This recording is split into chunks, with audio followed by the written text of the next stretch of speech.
hobi kamu? Hobi saya ngurus anak nggak nih? Hobi saya mempelajari ilmu-ilmu yang saya sukai. Akhir-akhir ini sih hanya di Instagram pribadi dan YouTube. Koji TV. And I'm here now. Gitu loh, ngerti nggak? Tapi kayak charming gitu, ngerti nggak? Jadi kayak terpatah-patah nggak, tapi kayak ngalir gitu. Orang tuh akan mencari bukan lancarnya, tapi bagaimana dia mengekspresikan dirinya. Jadi akan dilihat dari cara mengekspresikan dirinya. Oh, dia juga juga kayak gitu. I woke up this morning and then I help my husband to provide.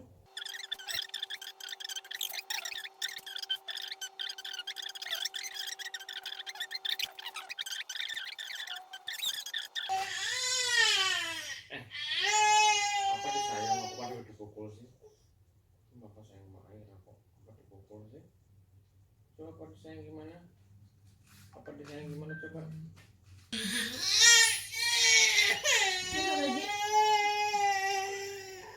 Oh, udah pada masuk semua. Aku pipis dulu aja deh. Dari tuh aku udah join, udah pada masuk semua.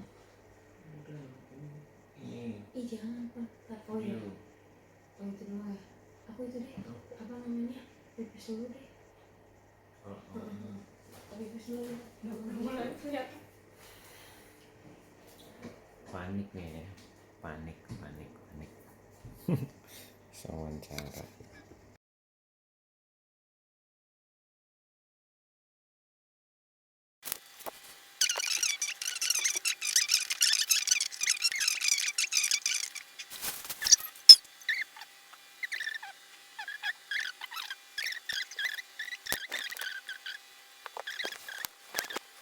Berapa ya? Nomor room kan nanti bukan? Nih, oh ini ngeklik ini nih.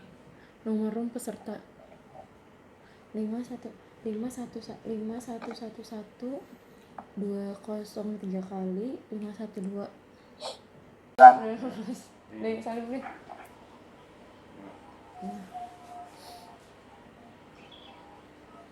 Bismillahirrahmanirrahim. Pasien-pasien dengan program hamil yang memiliki permasalahan kelebihan berat badan dan disertai dengan polikitik ovarian. Mohon maaf Ibu, saya Bayu dari room 15 sudah selesai yang diwawancara. apabila tidak diberikan manajemen yang tepat dapat menimbulkan masalah Ya, di kemudian 15 hari. ya Pak Bayu, terima kasih. Sehingga salah satunya adalah indikator ketidaksuburan. Sehingga pentingnya informasi yang tepat Mohon izin Mbak seperti Admin. edukasi Ahmad pola makan juga, gizi Mbak seimbang Admin. agar. Assalamualaikum Ibu. Waalaikumsalam. Ya. Ya. Oke, kita mulai wawancaranya ya Mbak Siti Zahra Nikmah. Panggilannya apa? Zahra Ibu. Zahra. Oke. Ya, perkenalkan saya Natnati Sandi. Saya GPM dari Magister Ilmu. Saya mendapatkan tugas untuk wawancara Mbak Zahra. Ya, jadi kita langsung saja mulai. Pertama, please introduce yourself in English, please. Oke, assalamualaikum warahmatullahi wabarakatuh. My name is Siti Zahra Nikmah. My nickname is Zahra and I live in Tegal, Central Java. And then my background study is before I already finished faculty medicine in 11 Maret University. And then now I work as general practitioner. Thank you. Okay, can you explain more about your job? Now I work as general practitioner in hospital that concern about mother and child. And then I have many patients with problem with overweight or obesity, and then so I interested to learn about nutrition in Oke. Ya, kita kembali ke bahasa Indonesia ya. Iya, Bu. Ya, jadi Anda tertarik ke gizi karena saat ini Anda banyak berkecimpung dengan anak-anak gitu. Enggak. sebagai pasien Anda? Jadi sekarang saya kebetulan bekerja di rumah sakit di Kota Tegal, Ibu. Sebelumnya sebelum di Tegal saya bekerja di rumah sakit umum dan klinik kecantikan di Bekasi. Kemudian 2 tahun lalu saya menikah, kemudian ikut suami di Tegal, dan saya bekerja saat ini di rumah sakit ibu dan anak dan klinik kecantikan. Kebetulan untuk di rumah sakit ibu dan anak di Kota Tegal ini, kebetulan di rumah sakit Kasih Ibu itu banyak sekali pasien rujukan yang memiliki permasalahan berat badan, salah satunya pasien-pasien dengan polikistik ovarium. Makanya nanti di tesis juga saya tertarik untuk meneliti hal tersebut. Ya, tadi Anda bilang Anda sebelumnya kuliah di UNS ya? Iya, Ibu. Tahun berapa? Tahun 2008. Tahun 2008. Lulus tahun 2000? Lulus S1-nya 2012, lulus dokternya 2014, kemudian internship 1 tahun, mulai bekerja 2017. 2016 udah mulai internship, 2017 mulai kerja. Oke, bisa ceritakan Kak, bagaimana prestasi Anda saat kuliah S1 atau prestasi Anda sebelumnya, baik di bidang akademik ataupun non-akademik? Jadi alhamdulillah waktu S1 kebetulan saya punya pengalaman di bidang pendidikan, Ibu. Saya sebagai asisten anatomi, asisten dosen anatomi waktu saya menempuh pendidikan S1 kurang lebih 1-2 tahun. Kemudian saya juga aktif organisasi. Saya mengikuti CIMSA yang bergerak di bidang professional exchange. Jadi ada pertukaran pelajar yang dokter dari luar negeri yang mau belajar studi di Rumah Sakit Muardi waktu itu untuk organisasinya. Oke. Ada lagi yang lain, prestasi di bidang non-akademik misalnya? Di bidang non-akademik, prestasi di bidang non-akademik apa ya? Apa ya? Belum di bidang non-akademik. Oh, yang kalau menurut saya sih, saya juga rutin ikut ini juga sih Bu, kayak organisasi LKMI waktu itu. Kebetulan juga dia bergerak di bidang sosial, jadi sering ngelakuin baksos, apa sih namanya, mungkin ke daerah-daerah di sekitar Solo, di daerah sekitar Solo misalnya Wonogiri dan Klaten dan lain sebagainya.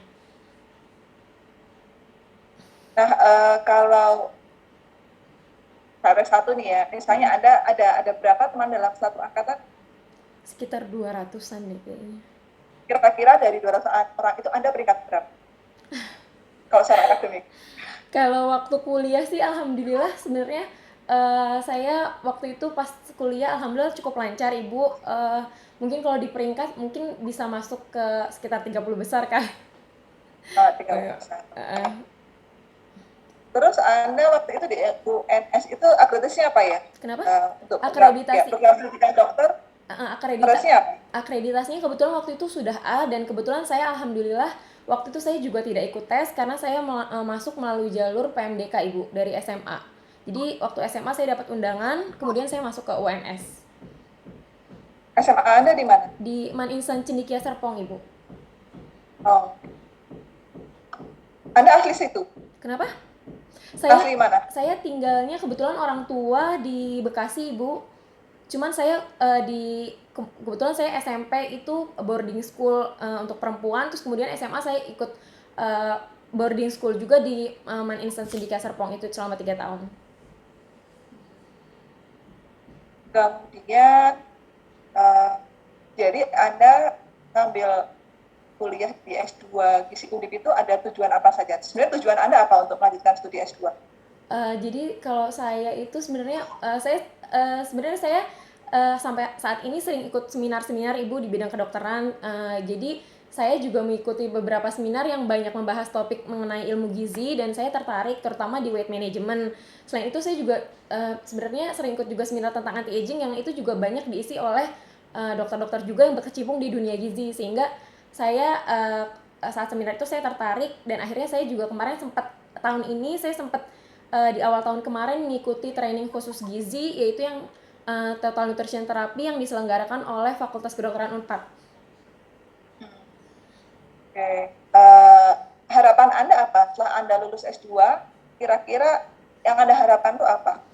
Harapan saya jadi kalau misalnya saya keterima di, kalau misalnya saya bisa masuk di prodi ilmu gizi Undip, harapan saya adalah saya bisa mempelajari eh, informasi yang baik dan benar mengenai seputar ilmu gizi dasar, kemudian juga bidang ilmu lainnya yang mendukung seperti biologi molekuler, teknologi pangan dan lain sebagainya dengan benar, dengan informasi yang baik.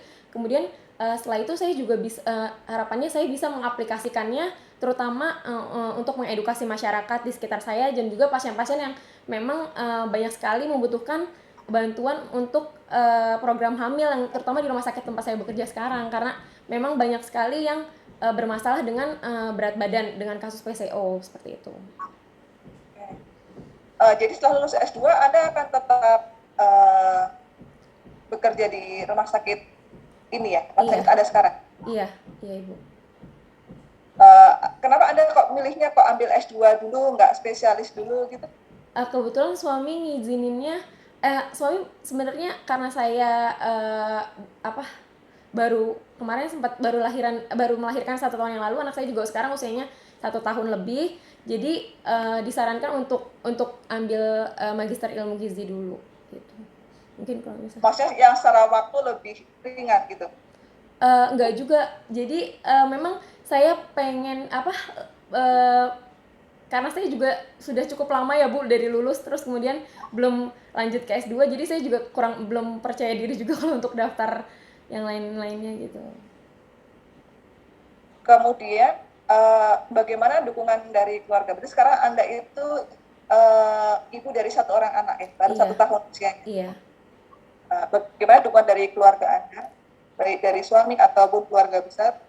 Misalnya kalau nanti Anda kuliah, anak Anda akan bersama siapa dan seterusnya. Iya, kebetulan saya memilih Undip juga karena lokasinya kan tidak terlalu jauh dari Kota Tegal ya Ibu ya. Terus kemudian juga kalau dari dukungan keluarga besar, kebetulan dari orang tua dan mertua juga mensupport sekali. Jadi untuk saya melanjutkan pendidikan, kemudian untuk anak saya kebetulan saya juga punya yang ada yang bantu nungguin juga, dan mertua saya juga sama orang tua saya mensupport untuk saya bisa sekolah lagi dan mungkin membantu dalam pengasuhan. Jadi kalau misalnya nanti kuliahnya nggak daring nih, misalnya udah mulai luring, Anda berarti akan tinggal di Semarang. Bagaimana dengan suami dan anak Anda? Mungkin karena kalau lewat tol juga hanya 2 jam, sekitar 2-3 jam, mungkin nggak masalah sih Bu, karena suami saya juga support dan memang menyarankan untuk ngambil studi S2 ilmu gizi di Undip. Sebelumnya sudah pernah pisah lama sama putra atau putri? Putri Ibu. Putri. Ya. Sudah pernah pisah 1 hari sama putrinya atau belum? Kalau 1 hari kayaknya belum ya, paling setengah hari mungkin ya. Iya, jadi kalau misalnya Anda di Semarang itu kan ya bisa saja Anda nggak pulang kan? Iya. Nggak tiap hari pulang kan mestinya ya? Iya, tapi apa akan tiap hari pulang setelah Tegal Semarang gitu, atau Anda akan tinggal di Semarang sementara waktu? Mungkin sepertinya sih rencananya sih kalau misalnya memang sudah tidak online, mungkin bisa ambil kos di sana, terus mungkin nanti tergantung situasi dan kondisi Ibu, jadi nggak selalu stay di Semarang, tapi mungkin nanti suami bisa ke sana sama anak, atau mungkin anak saya di sana juga bisa sama yang nunggunya gitu, atau sama neneknya. Oke. Bisa ya seperti itu ya. Anda kira-kira berat nggak itu kalau misalnya harus jawab dari putrinya untuk sementara waktu gitu, karena Anda di sini, putri Anda di Tegal. Itu sudah dipertimbangkan belum? Sudah Ibu. Kemungkinan itu gitu. Sudah. Dan saya juga sudah diskusi sama suami juga sih Bu. Oke. Dan gak ada masalah ya? Iya. Suami Insya Allah bisa gitu? Insya Allah. Kemudian terkait finansial, berarti Anda nanti kan Anda masih bekerja juga tuh. Kalau Anda kuliah, itu status pekerjaan Anda bagaimana? Mungkin kalau misalkan saya bekerja mungkin kalau masih online seperti ini, mungkin saya karena masih stay di Tegal, saya masih bisa bekerja. Tapi kalau misalkan memang harus stay di Semarang, ya mungkin untuk sementara untuk kerjanya di off-kan dulu Ibu. Oke. Terus setelah lulus bisa kembali ke tempat kerja sekarang? Bisa. Ini perusahaan keluarga Anda, rumah sakit keluarga Anda? Bukan, jadi yayasan Ibu itu ada apa ya dari apa eh orang tua suami itu ada termasuk salah satu yayasannya. Oke, jadi maksudnya Anda bisa keluar dan masuk ke rumah sakit tempat Anda bekerja itu kapanpun ya? Misalnya sekarang nanti Anda kuliah, Anda keluar, nanti setelah kuliah masuk lagi gitu bisa ya? Mungkin nggak keluar sih Bu, mungkin ngambil cuti izin belajar kali ya. Oke, oke. Terus apakah sudah disiapkan dana untuk hingga lulus S2 nanti? Anda sudah perkirakan belum? Kira-kira itu untuk kuliah S2 ini akan habis berapa banyak biaya gitu? Kalau yang dari informasi yang saya dapatkan dari website itu kemarin uang masuknya kalau nggak salah sekitar 18 juta, terus uang semesternya sekitar 7,5 juta. Jadi untuk awal masuk sekitar 25.500.000, kemudian per semesternya 7,5 juta, dan itu mungkin selama kalau misalnya cepat bisa sekitar 4 semester. Jadi mungkin perkiraannya sekitar 20, hampir 50-an juta mungkin ya. Belum termasuk penelitian ya? Iya. Nah, kira-kira untuk dana tersebut itu sekarang Anda sudah siapkan semuanya atau nanti akan seiring waktu dana itu ada gitu? Atau memang sudah siap dananya sejak sekarang? Kebetulan ini saya karena memang disupport sama suami juga, jadi memang kalau kalau dari suami sih, karena ini yang bantu untuk pendanaan juga dari suami, jadi insya Allah sih sudah disiapkan Ibu untuk dana pendidikan. Hingga lulus nanti ya? Iya. Oke. Kemudian ya kan sebenarnya yang tadi alasan memilih S2 Gizi di Undip itu apakah ada alasannya selain itu di Semarang, kemudian itu di bidang gizi, apakah Anda ada pertimbangan lain kenapa sih kok milihnya kok di Undip gitu, enggak di UGM misalnya, atau misalnya sama-sama daring kan jarak itu kan jadi enggak terasa masalah kalau perkuliahan secara daring. Ada enggak pertimbangan tertentu kenapa Anda milihnya di S2-nya di Undip bukan di kampus yang lain? Karena untuk program studi ilmu gizi juga kebetulan di Undip sudah terakreditasi A. Selain itu juga dari suami sih Ibu yang lebih mensupport untuk di Undip gitu. Oke. Ada lagi alasan lain? Alasannya ya apa ya mungkin itu aja Bu. Oke. Ya, kemudian Anda kan background-nya sebenarnya dokter ya, bukan S1 gizi. Anda waktu kuliah di kedokteran dapat tentang ilmu gizi? Ada mata kuliah terkait ilmu gizi ada ya? Ada. Tapi itu di semester awal. Di semester awal. Bisa diterangkan nggak apa yang sudah Anda pelajari waktu di kedokteran? Waktu kuliah dulu mungkin hanya sederhana ya Ibu. Jadi hanya fisiologi. Jadi mungkin bagaimana kayak misalkan metabolisme karbohidrat, kemudian protein, lemak.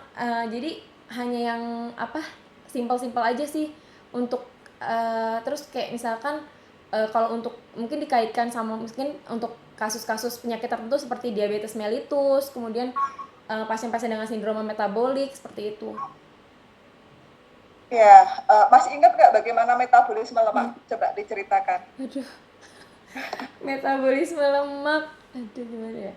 Metabolisme lemak itu kalau nggak salah, jadi lemak itu terdiri dari 3 fatty acid dan 1 gliserol ya. Saya udah lupa ya. Udah lupa. Jadi kalau untuk metabolismenya lemak itu harus pakai itu juga apa sih? Kalau yang jelas kalau lemak itu dia kalorinya lebih tinggi ya, 9 kali dibanding protein sama karbohidrat. Tapi kalau untuk metabolismenya gimana ya, saya lupa. Metabolismenya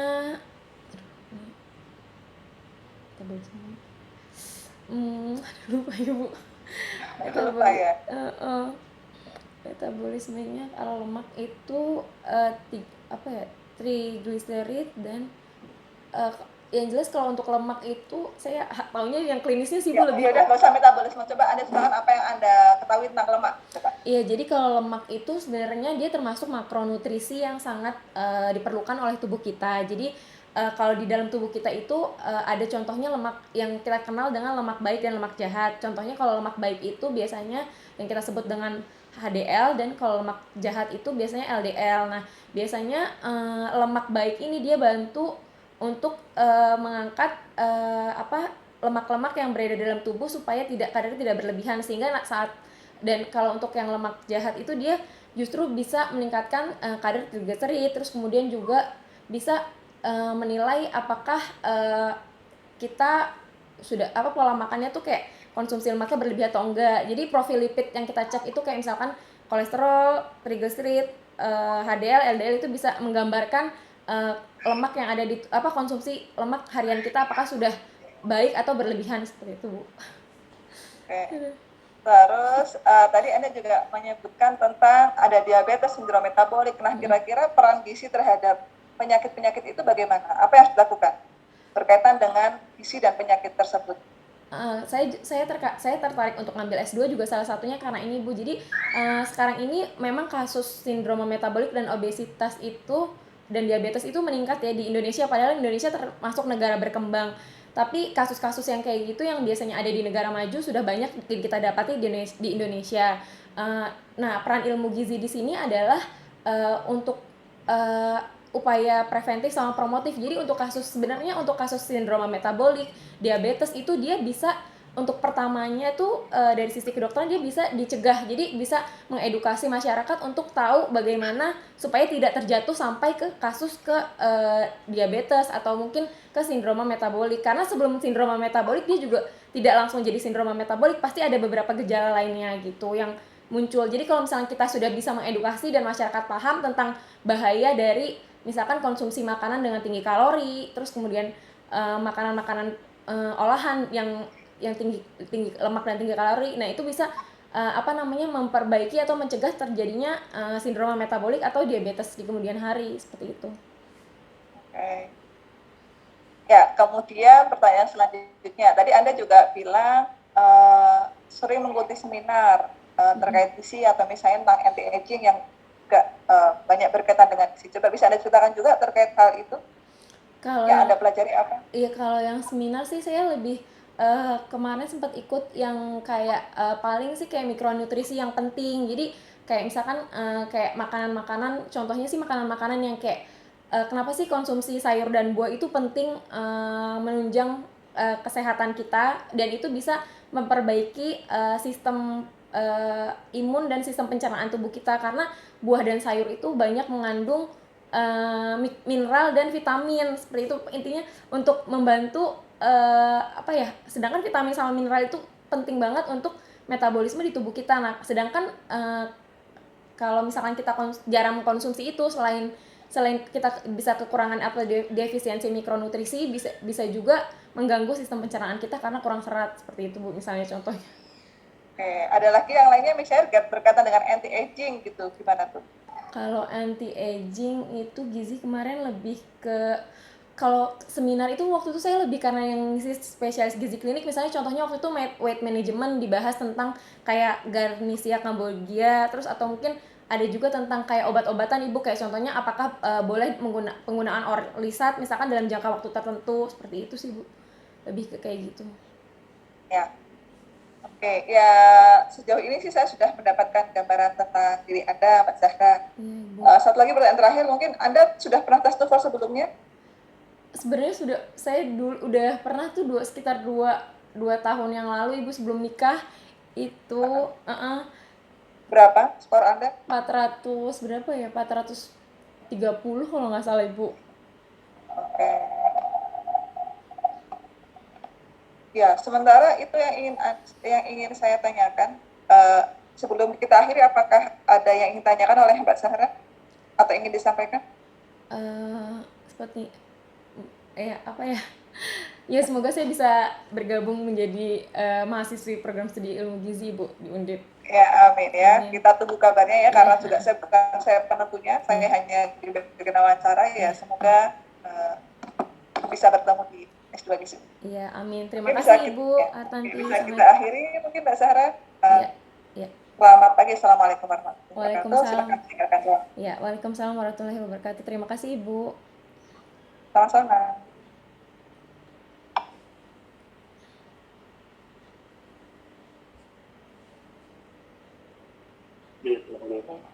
Permisi Bu Admin. Silakan Bu Erlina. Saya izin konfirmasi sudah melakukan wawancara di room 9. Baik, Ibu, terima kasih konfirmasinya. Ya, izin meninggalkan room ya Bu. Ya, monggo. Terima kasih. Iya, permisi Ibu, permisi, Bu Ati. saya sudah selesai wawancara, izin meninggalkan Zoom meeting. Boleh Ibu? Di room berapa? Room 5 Ibu. Oke, baik. Terima kasih Bu Siti Zahra. Iya, terima kasih Permisi Ibu. Bu, saya Muhammad Rifai sudah selesai